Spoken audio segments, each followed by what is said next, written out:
Thank you for joining me today. It's Brian Gubernick, and welcome to the No Days Off podcast, where we believe that every single day brings a new opportunity to get better. Today, I want to talk about customer experience, and I want to do so by talking about one of my favorite companies, one of my favorite experiences, and that's Disney and Disneyland. Just a big fan of Disney. I always have been. I'm a fan of their business model. I'm a fan of the experiences and the joy that they bring to people. I personally really enjoy going to Disney every single year. And just recently, my wife and kids went for a dance competition that they had out there. Unfortunately, I was not able to attend, and I was pretty damn jealous. And I've been thinking about Disney for the past week or two as a direct result of that, trying to figure out when I could get back out there again. And I genuinely do love going to Disneyland. I live in Scottsdale, so Disneyland's an hour flight away. I know many of you, when you think Disney, you think Disney World, which I'll be going to later this year, but haven't been there in quite some time. Now, let's talk about Disney's magical customer experience. I think there's some lessons we can learn from Disney when it comes to creating an amazing customer experience. And most everyone here at the No Days Off Nation, you either are a business owner, or you play a very active role in a business, or you one day will be a business owner. Understanding how to create an amazing customer experience is mandatory. It's mandatory if you want to thrive in business. And again, there are a few better companies to learn from than the company called the happiest place on earth. Disney and its theme parks have created an incredibly passionate and loyal fan base. They welcome, I think it's 175 million visitors a year just to their parks. And an amazing 70% of those people are returning. There's a return rate of 70% of first-time guests. That's astronomical. That's amazing. Disney's regularly recognized for its magical approach to the customer experience. And I want to go through some lessons that we can learn from Mickey Mouse himself. Okay, number one, Disney is amazing at creating immersive experiences. If you enter a Disney theme park, it's like going into another world. Many of the immersive elements come from what I would think to be the rather thoughtful details around the parks, down to putting Mickey Mouse logos on the manhole covers.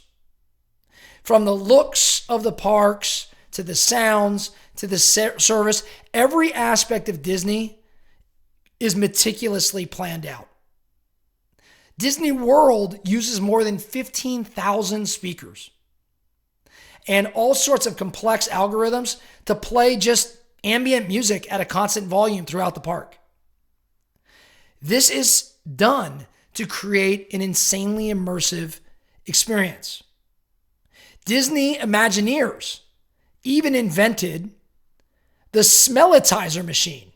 It's called a smellitizer, and it's a machine that pumps scents through hidden vents, leaving the resort smelling delicious.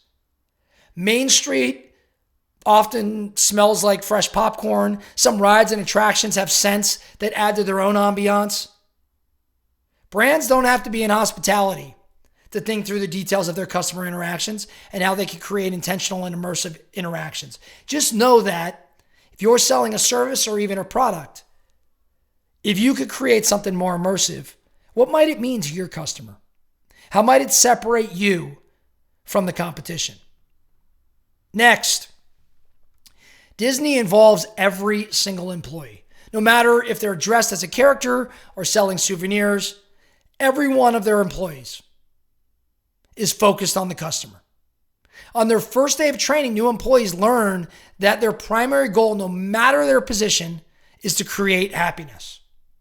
They receive regular training, so they have the tools to best serve customers and are given even creativity to solve problems in all sorts of ways, however they deem, appropriate, to go out of their way and provide for a memorable experience for a guest.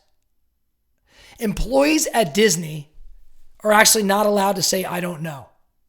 They've got to find a solution to avoid frustrating guests.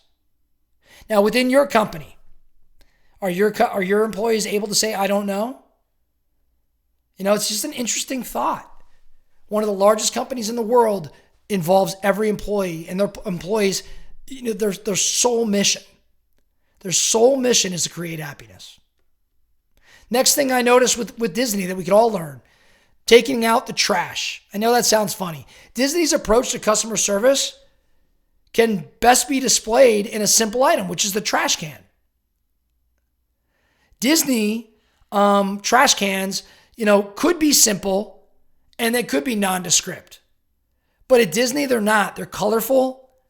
They're plentiful. Trash cans are placed within 30 feet of each other based on research that says people only walk 30 feet to throw something away. And this idea goes way back. Disney also recently added sensors to some of its trash cans and bathrooms to monitor their use and alert custodians whenever these things need to be cleaned. There's an underground network of pipes connecting many of the trash cans so they can be emptied every 20 minutes. It's a simple concept, but the dedication to trash highlights a larger principle. Disney cares about every detail, and they remove things that will hurt the experience. Now, I want you to think about your process within your company. Do you remove all things that could hurt the experience? Do you care about every single detail? Well, Disney does. And there's something to be learned from that. Last couple things I want to talk about, they take personalization to the next level. For most people, going to a Disney theme park is pretty special. I mean, hell, you're paying an awful lot of money. Disney treats every guest, no matter if it's their first visit or their 100th, they try to treat them all like VIPs.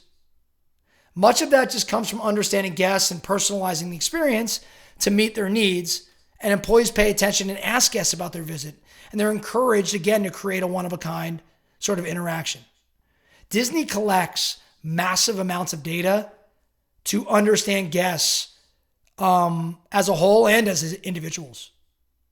They even have some patented customer data collection methods just to give them more information to make for a better experience.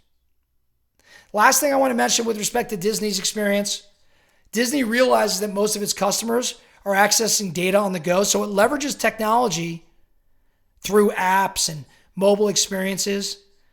They give you free Wi-Fi throughout all the parks and hotels. The Disney Experience app gives you real-time information about ride wait times and park events and hours, and even gives you mobile food ordering. Anywhere technology can add to the experience, it does. Disney has become a technology company in and of itself. It used to just support the process, but I would maintain that just given the amount of tech experts Disney employs, they're arguably a tech company now. Disney seamlessly integrates all tech into the overall experience. So, again, I'm talking Disney because they've done a masterful job of providing for a magical customer experience. The focus for you today within your company, what kind of experience are you providing? Is it immersive, like what Disney does? Is there no detail too small? Right? Are you always taking out the trash? Do your people feel empowered? And can they strive to do whatever necessary to make customers happy? Just some things to be thinking around, especially if you want to build a company that lasts for ages. That's all I have for you today, the No Days Off podcast. Thank you so much for listening. And remember, every single day brings a new opportunity to get better. So let's get after it.